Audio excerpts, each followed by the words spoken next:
욥기 네 번째 시간입니다. 오늘 설교 제목은 문자가 아니고 기호인데 방송으로 듣는 분을 위해서 제가 발음을 좀 해보겠습니다.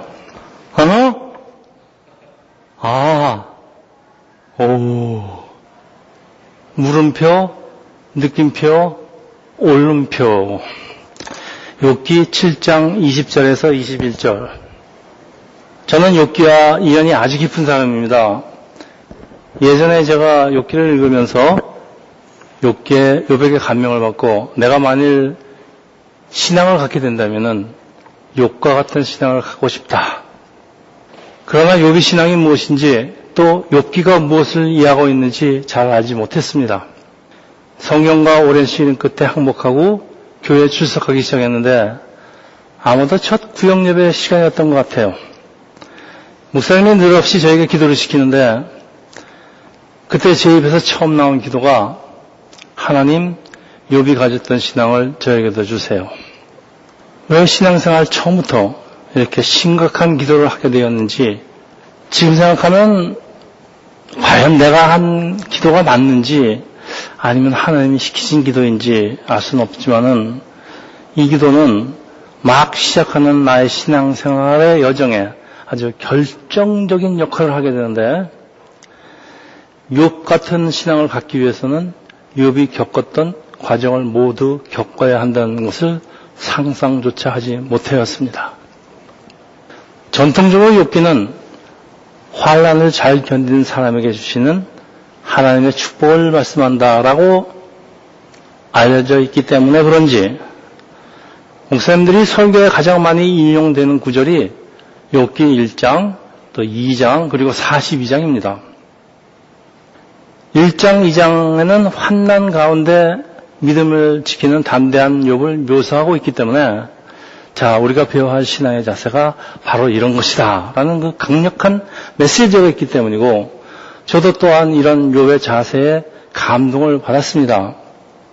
자, 42장은 모든 환난이 지나가고 하나님이 욥이 잃었던 것을 다 회복해 주는 그런 장면인데 그것도 예전에 2배로 아주 강력한 그 축복의 메시지가 있는데 사실 저도 이 점이 마음에 들었기 때문에 욥과 같은 신앙을 달라고 했을지 모르겠습니다.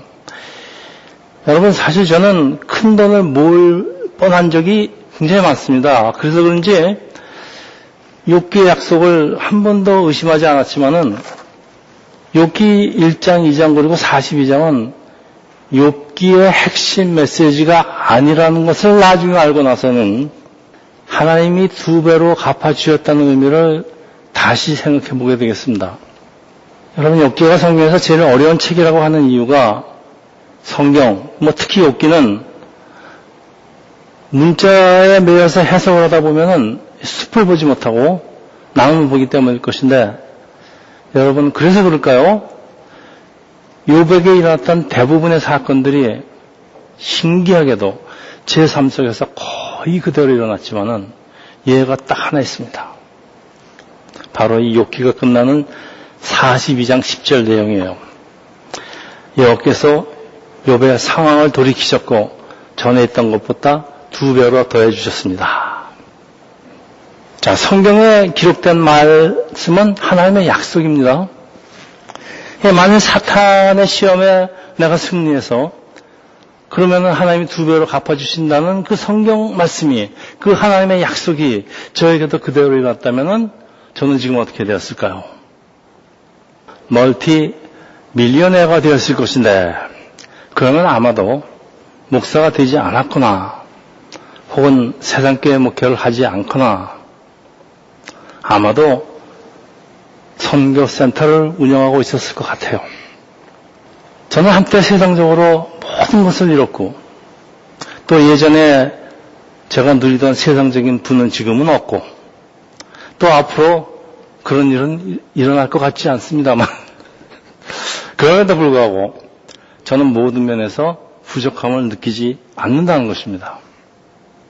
자, 하나님이 욥에게 2배로 갚아주셨다는 말씀을 문자 그대로 해석할 수 없는 이유는 하나님이 주시는 복의 개념이 물질의 개념보다 훨씬 초월하기 때문입니다. 자, 오늘 욥기 네 번째 시간 중단되었던 욥기 강해를 다시 시작하는데 욥기 1장부터 5장까지를 제가 잠시 요약을 하겠습니다. 욥은 하나님을 경외하고 악에서 떠난 사람으로 세상적으로 하나님의 축복을 많이 받은 사람이라는 사실을 대전제로 하고 욥기가 시작합니다. 하나님은 천상회의에서 사탄에게 욥을 자랑하니까 사탄은 욥이 하나님을 경외하는 이유가 욥에게 주시는 축복 때문이니까 만일 이런 축복이 없어진다면 하나님을 욕할 것이라고 주장합니다. 그래서 하나님은 욥의 생명만은 건드리지 않는 조건으로 사탄에게 욥을 시험하는 것을 허락합니다. 그 두 번에 걸친 사탄의 아주 가혹한 시험에도 불구하고 욥은 끝까지 행위로 그리고 입술로 하나님을 찬양합니다. 자, 사탄은 참패하고 물러가지만 욥에게 상처는 그대로 남아서 욥을 힘들게 하고 사실 욥의 진정한 싸움은 이제부터 시작하는데 먼 곳에서 욥을 위로하기 위해 친구들이 찾아옵니다. 2장 12절 13절 눈을 들어 멀리 보매 그가 욥인 줄 알기 어렵게 되었으므로 그들이 일제히 소리질러 울며 각각 자기의 겉옷을 찢고 하늘을 향하여 티끌을 날려 자기 머리에 뿌리고 밤낮 7일 동안 그의 집에 그와 함께 땅에 앉았으나 욥의 고통이 심한 것을 보므로 그에게 한마디도 말한 자가 없었더라. 자, 3장에 이제 시간이 흐르니까 욥의 인내에 아마 한계가 왔던 것 같아요. 자신의 출생과 하나님 창조 역사를 부정하는데 그때까지 듣고 있던 이 친구 중에 엘리바스라는 사람이 이제 욥의 그 특성에 대해서 문제를 제기한 것이 욥기 4장 7절입니다. 생각하여 보라, 죄 없이 망한 자가 누구인가? 정직한 자의 끊어짐이 어디 있는가? 자, 엘리바스의 충고는 욥아, 너 잘 생각해봐. 잘못한 게 있지? 그것도 아주 크게. 욥은 아무리 생각해도 자기가 잘못한 게 별로 없어요. 수긍할 수는 없고, 이게 친구들하고 신학적인 논쟁이 벌리는 것이 욥기 4장부터 37장까지예요. 아주 지루하고 반복되는 논쟁이라 목사님들이 설교하고 싶지 않아 합니다. 설교 안 해요. 그래도요, 욥기의 핵심 메시지는 이들의 논쟁 속에 들어 있습니다. 자, 이들은 욥을 위로하기 위해서 찾아왔죠. 그런데 그들이 가지고 있는 그 인과응보라는 그 고정관념, 그러지 않아서 힘든 욥을 더 힘들게 합니다. 친구들은 이 인과응보의 신학을 가지고 이제 욥을 정죄하니까 욥은 자신을 방어하는 것으로 6장이 시작되는데 6장 1절에서 3절입니다. 욥이 대답하여 이르되 나의 괴로움을 달아보며 나의 파멸을 저울 위에 모두 올려놓을 수 있다면 바다의 모래보다도 무거울 것이라. 힘들긴 굉장히 힘든 것 같아요. 자기의 그 괴로움이 바다의 모래보다 무겁대요. 그러므로 나의 말이 경솔하였구나. 네, 여기 경솔하다 영어 번역이 임페투스인데 경솔하다는 뜻보다는요 격렬하다는 뜻이에요. 그러니까 욥이 친구들과 논쟁을 하다가 자기 입장을 방어하다 보니까 자기 입만 자꾸 격렬해지고 거칠어지는 거예요. 그러니까 내가 뭐 니들하고 싸워서 뭐하냐. 차라리 혼자 있는 것이 더 나을 것 같다. 그런 얘기하지요. 위로하려고 찾아온 친구들인데 욥의 상처에 소금 뿌리고 있어요. 욥은 반문합니다. 6장 25절에 옳은 말이 어찌 그리 고통스러운고 너의 책망은 무엇을 책망함이냐. 엘리바스가 한 얘기가 틀린 얘기가 아니에요. 만든 얘기는 한데 지금 네가 나를 위로하라고 하는 거야? 아니면 나를 책망하려고 온 거야? 이런 얘기입니다. 옳은 말이라고 다 좋은 말이 아닙니다. 아시죠? 말을 조심해야 되는 이유가 여러분 충고를 하다 보면요. 까딱하면 정죄가 됩니다. 가만두어도 아픈 상처에 소금 정도가 아니에요. 고춧가루 뿌리는 거예요. 여러분, 판단하고 정죄하는 말보다 이런 사람에게는요, 그냥 감싸고 안아주고 말이죠. 이렇게 세워주고, 북돋고, 또 위로한 그런 말들이 사실은 이런 말이 좋은 말이고, 이런 말이 바른 말입니다. 자, 성경에 예수께서 불쌍히 여기사라는 구절이 있어요. 콤패션이라는 단어의 뜻이 보십시오. 콤패션입니다. 콤은 함께, 패션은 아파하다. 그러니까 콤패션은 같이 아파하다예요. 그냥 콤패션, 위로라는 뜻이 다른 사람의 아픔을 같이 나누는 것입니다. 너 아프니? 나도 아프다. 라는 대사 여러분 기억하세요? 어디 나온 대사? 다모, 그렇죠. 네. 천한 다모를 아끼고 사랑하는 그 종사관, 이 다모한테 하는 말이에요. 근데 이게 참 우리의 마음을 울리기 때문입니다. 네, 같이 아파하는 거예요, 지금. 자, 욥은 이런 위로를 원하고 있어요, 친구들로부터. 근데 친구 엘리바스는 아주 냉정합니다, 아주. 욥이 거룩해질 걸 요구하는데, 자, 그 욥의 반응이 오늘 본문의 그 6장, 7장의 내용입니다. 그 욥의 부르짖음이 이제 하나님께로 하는 겁니다. 사람한테 해봤자 소용이 없어요. 그러니까 하나님께 부르짖어요. 보십시오, 이제. 사람을 감찰하니여 내가 범죄할 것, 주께 무슨 해가 되오리까? 어째야 나를 당신의 관역으로 삼으셔서 내게 무거운 짐이 되게 하셨나이까? 주께서 어째야 내 허물을 사여주지 아니하시며 내 죄악을 제거하여 버리지 아니하시나이까? 이제 내가 이제 흙에 누우리니 주께서 나를 애써 찾을지라도 내가 남아있지 아니하리이다. 여러분, 이게 무슨 말일까요? 하나님한테 하는 말인데. 제발 나를 혼자 내버려 두세요. 하나님이 이스라엘과 언약을 맺을 때 뭐라고 그러셨습니까? 나는 너의 하나님 되고 너희는 내 백성 되리라. 하나님의 사랑과의 언약입니다. 하나님의 언약은 사람과 절대로 분리할 수 없다는 하나님의 아주 강한 의지예요. 그래서요, 같이 가는 겁니다. 하나님하고 사람하고. 사람이 괴로우면 하나님도 괴롭고, 사람이 범죄하면은 그 범죄의 값이 하나님에도 커다란 짐으로 남게 됩니다, 여러분. 그래서 예수님이 뭐라고 하셨습니까? 수고하고 무거운 짐진 자들아 다 내게로 오라. 내가 너희를 쉬게 하리니. 자, 예수님이 세상에 오신 이유 중에 하나입니다, 이게. 욥도 하나님을 잘 모르고 또 욥의 친구들이 알고 있는 건 그 하나님의 세상 통치 법칙이라는 게 인과응보의 법칙. 인과응보의 법칙이 뭡니까? 하나님을 신실하게 섬기면 복받고 그렇지 못하면 벌받는다. 질문 좀 하겠습니다. 여러분, 세상이 과연 이런 인과응보 법칙 하나로만 돌아갈까요, 여러분? 여러분, 내가 잘하면 좋은 일만 일어나요? 내가 못하면 나쁜 일만 일어나요? 남은 운전자라면 교통사고 안 납니까? 네? 사고로 죽은 사람은 다 지체값 치르는 겁니까? 안 그렇죠. 근데 이렇게 생각하시는 사람 많아요. 특히 교회에서. 우리는 세상에서 잘 몰라요. 근데 하나님에 대해서는 너무도 몰라요. 여러분, 욥의 고난이, 그러니까 욥기의 주제가 욥을 더 깊고 큰 신앙으로 이끄시는 하나님의 인도하심 때문에요. 근데 욥과 그 친구들은 이런 하나님의 뜻을 알지 못해요. 왜 이런 무지가 일어날까요? 아마도 하나님이 주시는 복이라는 개념을 세상적으로만 이해하기 때문인데, 성경에서 말씀하시는 복은 하나님 자신이에요. 그리고 그 축복의 궁극적인 목적은 하나님과 영원히 함께한 것, 예수를 통한 구원입니다.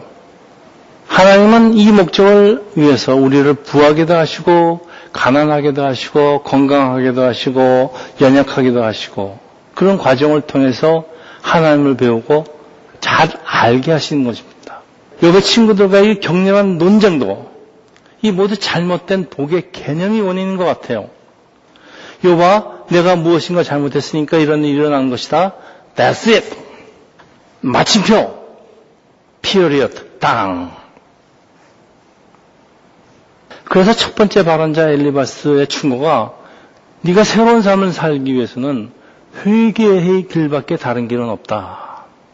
뭐 틀린 말 아니에요. 근데 욥은 잘못한 게 없으니까 내가 뭘 잘못했다고 자꾸 그래? 환난을 당하는 이유가 틀렸으니까 결론을 알 수가 없어요. 그래서 욥기는 계속됩니다. 친구들과 논쟁이. 너 잘못했어. 아니야, 나 잘못한 거 없어. 사실 우리에게 환난이 닥치면요, 다 그러죠. 하나님 어떻게 저한테 이런 일이 일어날 수 있습니까? 제가 교회에 빠진 적이 없고, 우리의 이 크리스천의 첫 반응입니다. 신앙이 좋은 사람도 그래요. 제 반응도 그랬습니다. 그래서 이제 욥기 주제를 하나님이 주시는 축복이 없어지더라도 욥은 끝까지 믿음을 지켰다 그래서 결국 하나님이 2배로 축복하시는 것으로 욥기가 끝나는 것이다 라고 한다면은 또 그렇게 기대한다면요, 저처럼 욥기는 물론이고요, 복의 개념도 잘못 이해하는 것입니다. 욥기가 어려운 게 이런 이유 때문에 그렇습니다. 욥기는 환난을 통해서 하나님을 더 알아가는 과정을 그리고 있기 때문에 욥기가 끝나는 42장 5절을 그렇습니다. 아주 유명한 말씀입니다. 내가 죽게 되어 귀로 듣기만 하였더니 이제는 눈으로 배움나이다. 자, 여러분, 복을 받는다는 것은 복이신 하나님을 만나는 축복이에요. 그러니까 복의 근원이 되신 하나님과 아주 친밀한 관계를 갖게 되는 것. 그러니까 하나님을 올바로 알게 되는 것이 복입니다. 우리가 하나님을 깊이 알게 되면 알게 될수록 하나님을 사랑할 수밖에 없다는 걸 발견하기 때문에 그래요. 그래서 하나님과 영원히 같이 살게 되는 것. 그거보다 더 좋은 복은 없어요. 제가 존경하는 목사님, 미국 목사님이 한 분 계시는데 이 축복의 의미를 하나님이 그 사람을 사랑하셔서 행하는 모든 것들이라고 정의하는데, 만일 그가 아끼는 어떤 것이 그 사람과 하나님과의 관계를 해치는 것이라면은 그 사람한테 있는 재산이, 부가, 명예가 무엇이든 간에 그걸 걷어가시는 것이 축복이라는 말씀이에요. 지금 욥에게 필요한 것이 하나님의 깊고 넓고 큰 믿음의 발로 또 하나님과의 친밀한 관계로 나아가는 것이기 때문에 지금 욥에게 일어나는 일들은 그런 큰 신앙을 얻기 위해서 반드시 거쳐야 하는 과정입니다. 그러나 욥의 친구는 이런 사정을 알 수가 없기 때문에 모든 것이 두렵기만 하죠. 여러분, 욥과 친구들에게는 두려움, 무지함, 오늘 우리에게 있는 똑같은 두려움, 똑같은 무지함입니다. 욥은 탄식하면서 자신의 운명을 저주하면서 때로는 하나님께 항의하죠. 하나님 어찌 저에게 이런 일이 있을 수가 있습니까? 하나님 하신 일이 합당한 것 같지 않아요. 친구들이 듣기에 욥의 말이 참 불경스러워 보입니다. 그래서 욥을 비판합니다. 그러나 여러분 보세요. 욥의 항의 속에, 욥의 불평 속에 우리 인생에 고민이 들어있어요. 그렇죠? 우리 인생에 미스터리가 들어있습니다. 하나님의 응답이 있을 수밖에 없고요. 욥기의 핵심 메시지가 욥의 탄식 속에, 불평 속에 들어있습니다. 욥은 때때로 저항을 합니다. 반항을 합니다. 자신의 삶을 저주하기도 합니다. 어머니 왜 날 낳으셨나요? 친구들의 충고를 반박합니다. 그러나 반항도 불평도 다 치러야 하는 것이 우리 신앙의 여정이고 성숙하여지는 그런 과정입니다. 어떤 가수는 이렇게 노래했습니다. 전쟁 같은 사랑. 여러분, 사랑이 끈끈해지려면요, 전쟁 같은 그런 걸 치러야 사랑이 끈끈해집니다. 싸우다 보니까 이게 사랑이구나. 자, 여기 친구들 이런 고정관념에서 나오려고 하지 않아요. 아까 우리 찬송했죠. 얕은 물가에서 그냥 발만 담그고 까짝거리고 있습니다. 지금. 그리고 자기가 알고 있는 단 한 가지 원칙, 인과응보예요. 그걸 고시하는데, 자, 이들에게 필요한 게 무엇일까요? 네, 하나님에 대해서 더 잘 아는 것, 하나님의 세계를 더 아는 것, 하나님이 우리를 인도하시는 새로운 지혜, 이런 것들이 필요합니다. 여러분, 세상의 이치가 똑같아요. 그 아인슈타인의 상대성 원리는 뉴턴의 중력의 법칙을 오버라이드하면서 20세기 물리학을 지배했죠. 근데 상대성 원리로 설명할 수 없는 그런 물리적 현상들이 일어나는데 여러분 아인슈타인 이론이 틀린 거 아니에요. 그렇지만 완전하지 않습니다. 그래서 새롭게 등장하는 물리학 이론이 뭡니까? 양자론, 퀀텀 티오리.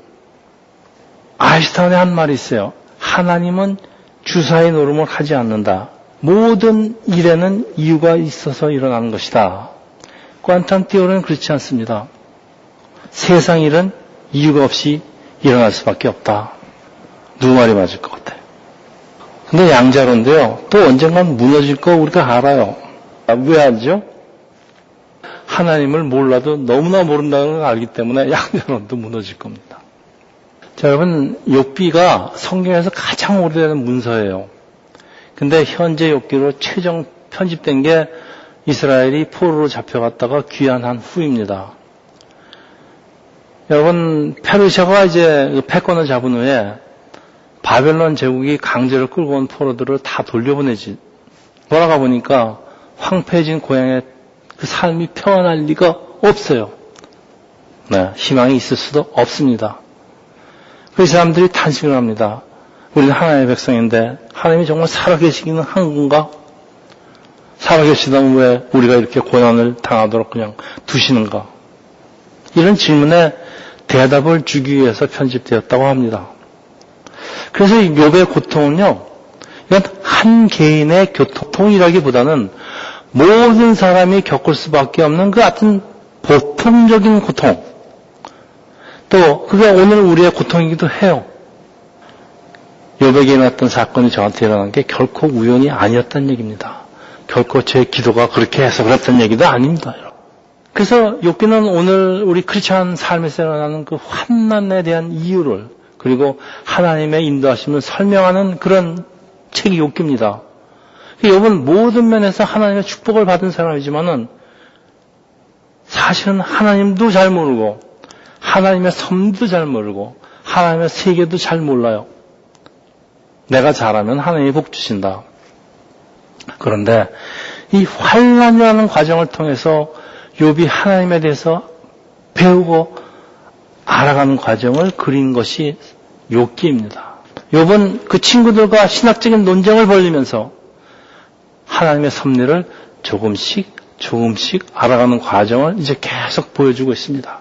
예를 하나 들겠습니다. 욥기 13장 1절입니다. 나의 눈이 이것을 다 보았고 나의 귀가 이것을 듣고 깨달았느니라. 그리고 마침내 욥이 하나님을 만나고 하는 고백이 내가 죽게 되어 귀로 듣기만 하였더니 이제는 눈으로 주를 배웁나이다. 네, 이게 욥기의 절정입니다. 귀로 듣기만 하는 거하고 눈으로 보는 것의 차이가 뭘까요, 여러분? 하나님을 만나는 경험이죠. 네, 그렇습니다. 우리가 하나님을 대해서 배우다가 하나님을 만나는 거예요. 그리고 하는 고백이 내가 주를 뵙습니다. 하나님을 알아가는 과정이 우리 신앙생활입니다. 여러분, 예배, 찬송, 기도, 물론이죠. 그렇지만은, 이 과정이 신앙생활이에요. 근데 그 과정이 말이죠. 우리를 인도하시는 그 과정이 우리의 생각을 뛰어넘어요.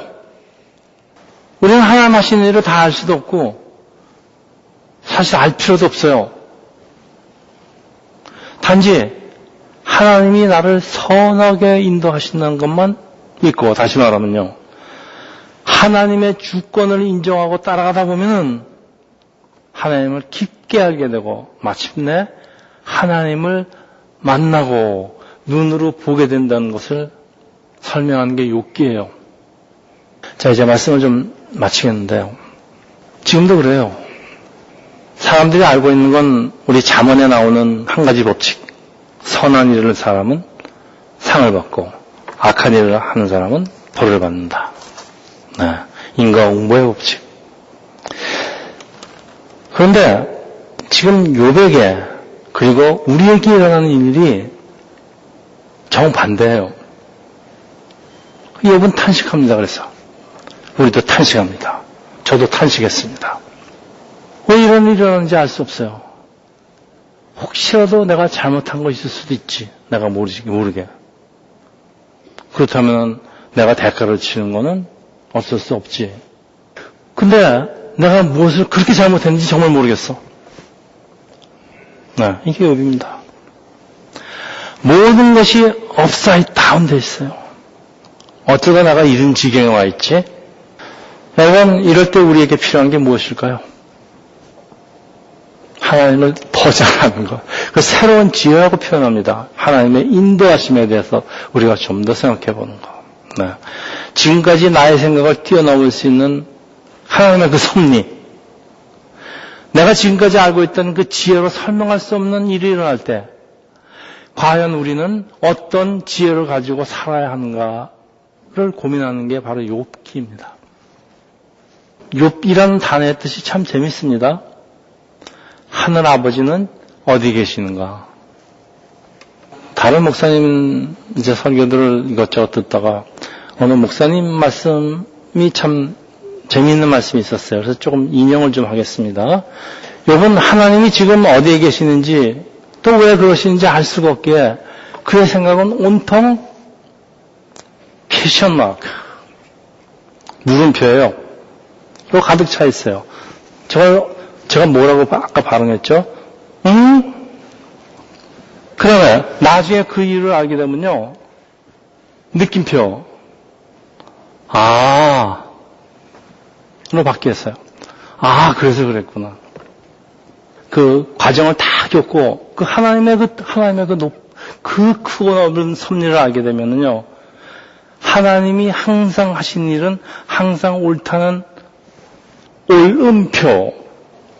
여러분, 오름표를 어떻게 쓰신지 아십니까? 이겁니다.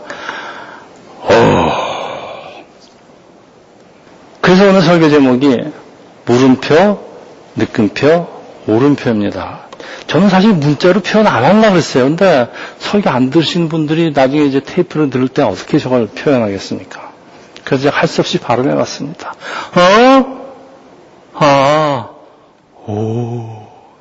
기호로 설교 제목을 사용한 최초의 목사하고 따로는 이유도 없이 내가 별로 잘못한 것도 없는 것 같은데 그동안 너무도 당연하다고 느껴졌던 것들, 내가 누리던 행복, 안정, 평화가 사라지고 힘든 삶이 시작합니다.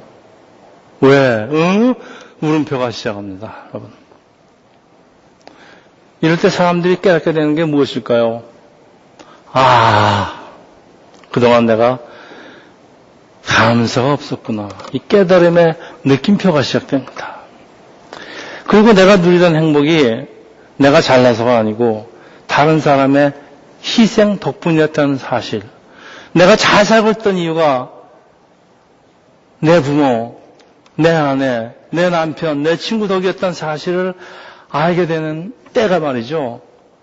그 사람들이 사라지거나 더 이상 그 역할을 못해주는 상황이 올 때 그때 사람들은 겸손과 감사를 그때 가서 배우는 겁니다.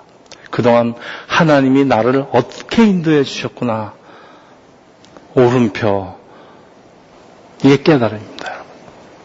자, 우리 욥기 1장 8절에서 9절로 말씀을 마치겠습니다.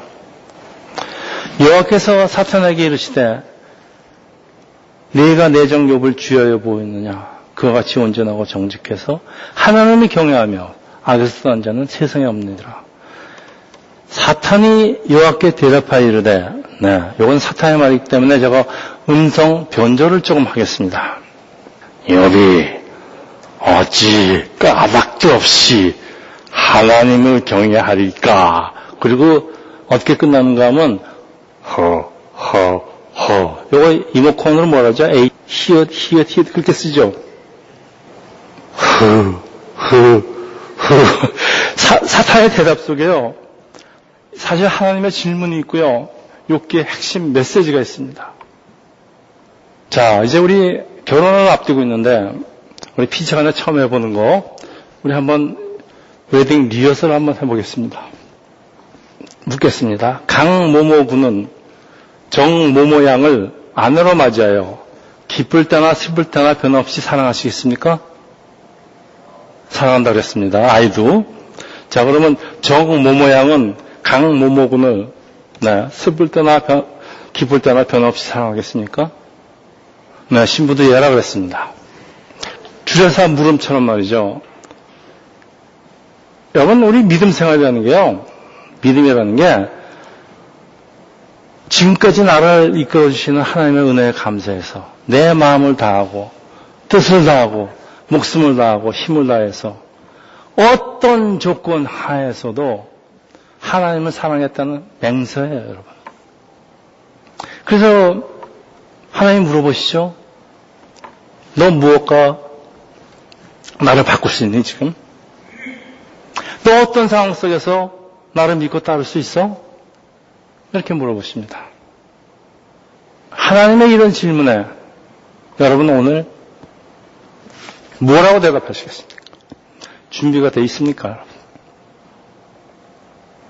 기도하겠습니다. 할렐루야. 하나님 아버지, 오늘 욥의 탄식과 불평과 질문 속에서 우리의 삶의 여정이 무엇인지를 배웁니다. 우리 크리스찬의 신앙생활은 하나님을 조금씩 알아가는 과정이라는 것도 배웠습니다. 우리가 새하늘 새 땅에서 주님을 만나고 눈으로 볼 때까지 미련하고 무지한 우리를 선하게 인도하실 믿고 이 모든 말씀 우리 주 예수 그리스도를 받들어 기도합니다.